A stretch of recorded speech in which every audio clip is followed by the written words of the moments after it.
తెల్లని పాలధారలల్ల పల్లె తెల్లారుతుంటదిరా గుళ్ళోని గంటలు కాడెట్ల మెడలోన జంటగా మోగుతూ ఉంటాయిరా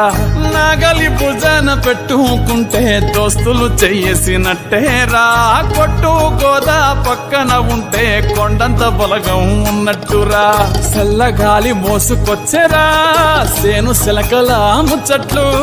దారి పొడుగు చెట్ల కొమ్మలా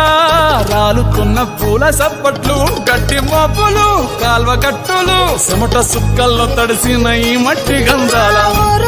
పల్లెటూరు దీని తీరే అమ్మ తీరు కంగులోన దాసి పెట్టి